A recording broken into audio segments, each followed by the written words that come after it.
Que a graça, a paz e o amor de Deus esteja conosco. Que bom nos reunirmos novamente. Mas melhor ainda é nos reunirmos para relembrar a história da IPI do Brasil e agradecermos a Deus pelo privilégio de fazermos parte da sua história. Louvado seja o nosso Deus pela existência da nossa igreja, uma igreja acolhedora, uma igreja amiga, uma igreja fraterna. Louvado seja o nome do Senhor por todos nós que fazemos parte desta igreja. O texto lido neste momento, que será lido neste momento, encontra-se em Gênesis, capítulo 37, versos 12 a 19. É um texto de uma história muito conhecida de todos nós, e que nós leremos apenas uma parte. Gênesis 37, 12 a 19. E como foram os irmãos apacentar o rebanho do pai em Siquém, perguntou Israel a José: Não apacenta os teus irmãos o rebanho em Siquém? Vem, enviar-te-ei a eles. E respondeu-lhe José: Eis-me aqui. Disse-lhe Israel: Vai agora e vê se vão bem os teus irmãos e o rebanho, e traz-me notícias deles. Assim, o enviou ao vale de Hebrom, e ele foi a Siquém. E um homem encontrou José, que andava errante pelo campo, e lhe perguntou: O que é que você procura? E ele respondeu: Eu procuro os meus irmãos. Dize-me, onde eles apacentam o rebanho? Disse-lhe o homem: Eles foram-se daqui, porque eu os ouvi dizer: Vamos a Dotã. E então seguiu José atrás dos irmãos e os achou em Dotã. De longe o viram, e antes que ele se chegasse, conspiraram contra ele para o matar e diziam um ao outro: Vem aí o tal sonhador. No dia 31 de julho de 1903, em São Paulo, numa memorável reunião do Sínodo Presbiteriano, um grupo de 7 pastores e 11 presbíteros deixou a reunião do Sínodo e, liderados pelo reverendo Eduardo Carlos Pereira, fundaram no dia seguinte, 1º de agosto de 1903, a Igreja Presbiteriana Independente Brasileira, ao organizarem oficialmente o Presbitério Independente. Nesse mesmo dia, outros 4 presbíteros foram arrolados entre os fundadores da igreja, os quais ficaram conhecidos como fundadores do dia seguinte. A IPI, portanto, nasceu com 7 presbíteros, 7 pastores e 15 presbíteros. Nasceu pequena. No entanto, o fervor inicial, que era muito grande, propiciou à igreja um crescimento muito expressivo. E em pouco mais de 10 anos, a nova igreja alcançou o mesmo número de membros da igreja presbiteriana da qual saíram em 1903. Era tão impressionante esse crescimento, era tão significativo esse fervor, que a IPI do Brasil ganhou o carinhoso apelido de Igrejinha dos Milagres. Ao olharmos para a nossa história, quantas bênçãos recebemos das dadivosas mãos do Pai. Somos uma geração privilegiada. Nós vimos a passagem de um milênio para outro, nós vimos a passagem de um século para outro, e vimos a passagem do 1º centenário da nossa igreja. Não só isso, estamos também vendo parte da história do seu 2º centenário. Mas somos também uma geração que, juntamente com o privilégio, se encontra frente a frente com grandes desafios. Haja vista o fato de estarmos vivendo um momento de grande pandemia, momento este que exige de cada um e de todos nós, ao mesmo tempo, a coragem de viver, a coragem de enfrentar esse momento com a certeza absoluta de que grandes coisas Deus tem a fazer na nossa história, através de nós e através da nossa igreja. Muitos gostariam de estar aqui. Muitos gostariam de viver esse momento conosco, mas nós somos os privilegiados. Nós estamos todos aqui como aqueles que sonham. E é por isso que, nesta noite, eu quero ser uma espécie de José entre os seus irmãos. Quero ser uma espécie de sonhador mor. Conhecemos todos a história de José, um jovem quase menino que sonhou. Sonhou que o sol, a lua e as estrelas se curvavam diante dele. O sonho significava que um dia o seu pai, o sol, a sua mãe, a lua, e os seus irmãos, as estrelas, haveriam de curvar-se diante dele. Nós bem conhecemos a história e sabemos que o sonho tornou-se realidade quando José foi governador de todo o Egito e o segundo maior depois de Faraó. Assim como José sonhou os sonhos que fecundaram o futuro do povo de Deus, nós hoje somos chamados a sonhar os sonhos que fecundem o futuro da igreja, especialmente o futuro da Igreja Presbiteriana Independente do Brasil. Nossa igreja começou com um grupo de poucos sonhadores, 7 pastores e 15 presbíteros.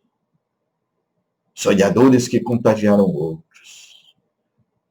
Sonhadores cujos seus sonhos tomaram conta da vida de um número tão grande de outras pessoas, que fez com que esta igrejinha se tornasse a igreja que nós somos hoje. Os sonhos deles eram uma igreja que se autogovernasse, uma igreja que se autossustentasse e uma igreja que se autopropagasse. Hoje, nós somos essa igreja. E 117 anos depois, eu me associo àqueles primeiros sonhadores e convido todos a sonharem comigo nesta noite os sonhos de Deus para a nossa igreja, nesse momento tão especial de seu aniversário. Porque 117 anos depois eu sonho.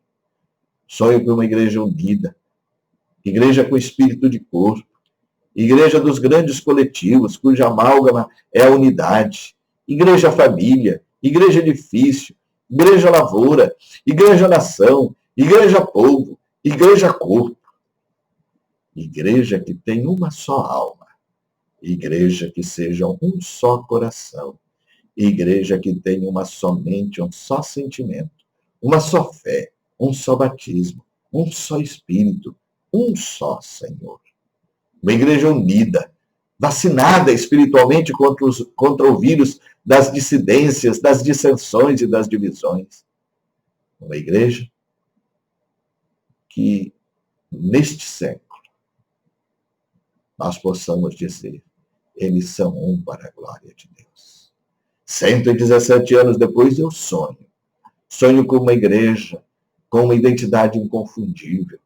Igreja cristã, igreja evangélica, igreja presbiteriana, igreja independente, igreja brasileira, igreja de convicções firmes, igreja com uma identidade vigorosa que brota do coração do Evangelho e corre pelas veias da fé reformada e que proclama só Cristo, só a palavra, só a graça, só a fé. 117 anos depois eu sonho com uma igreja missionária, uma igreja que conhece apenas 2 grandes imperativos, vinde e ide. Vinde a mim, todos vós que estáis cansados e oprimidos, e eu vos aliviarei. Ide por todo o mundo, pregai o evangelho a toda criatura, batizando-as em nome do Pai, do Filho e do Espírito Santo. Uma igreja que começa em Jerusalém, mas alcança os confins da terra. Uma igreja do tamanho do Brasil, mas que se derrama pelo mundo.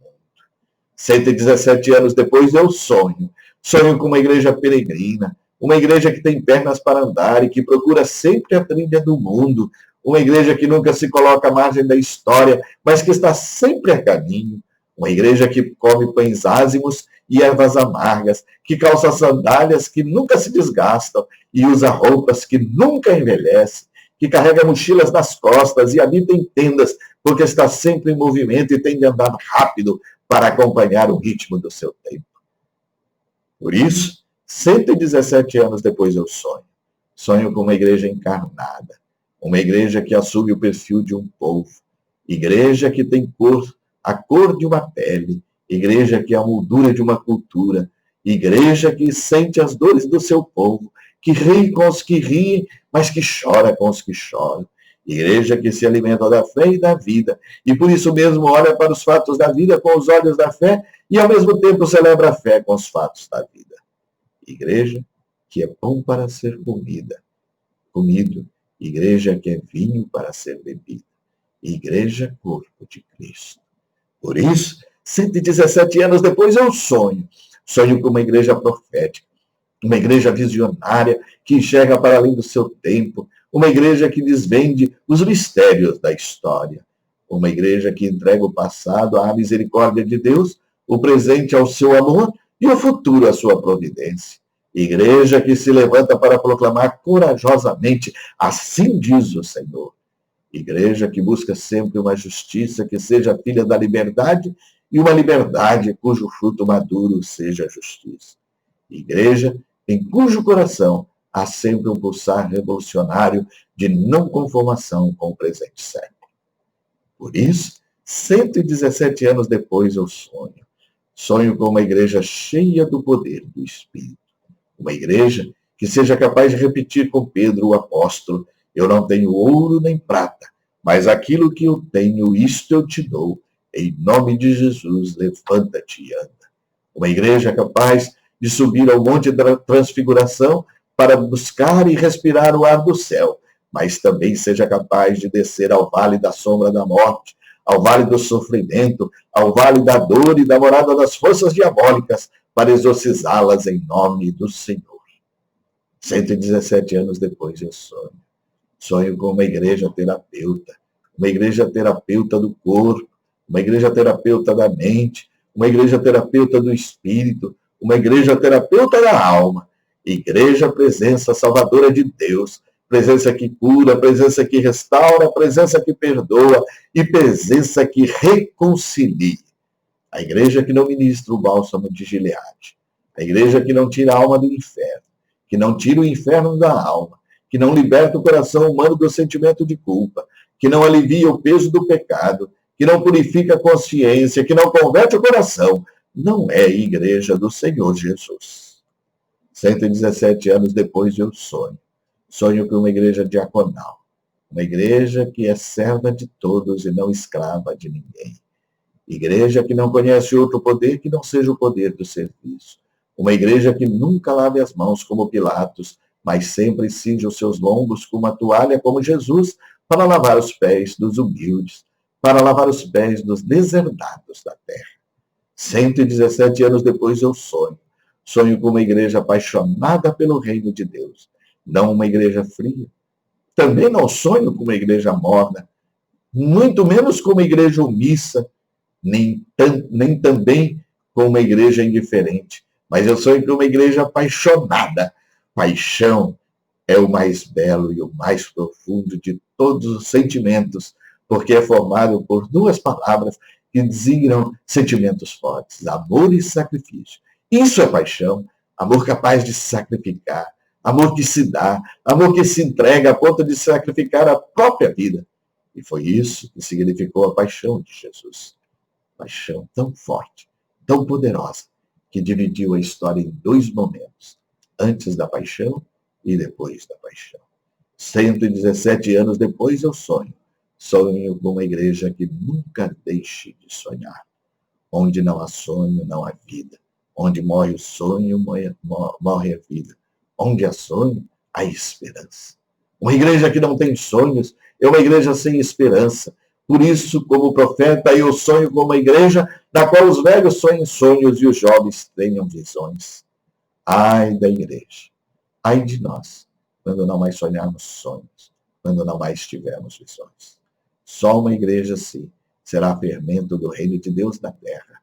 Reino de Deus, expressão bíblica para significar o mundo que um dia haverá de existir, porque Deus sonhou com ele e o prometeu. Um mundo sem luto, sem miséria, sem morte, sem gemido, sem dor. É por isso que depois de 117 anos eu sonho. Sonho com uma igreja que seja o aperitivo gostoso deste mundo que haverá de vir. Por isso, 117 anos depois eu sonho com uma igreja que seja fiel a esse sonho. Por isso, 117 anos depois eu sonho com aqueles que daqui a mais 117 anos, numa festa mais bela que a nossa, se Deus quiser, poderão dizer: graças, porque aqueles que há 117 anos comemoravam o aniversário da igreja e sonharam a igreja que somos hoje. Bem-vindos e bem-vindas, sonhadores e sonhadoras de Deus. Sonhamos com uma igreja digna do século em que estamos vivendo. E sonhando, vivamos pela graça, servamos por amor e caminhemos pela fé. E tudo pela coroa real do Salvador, o Senhor Jesus, a quem seja o louvor, a honra e a glória, hoje pelos séculos sem fim. Só lhe deu glória. Amém.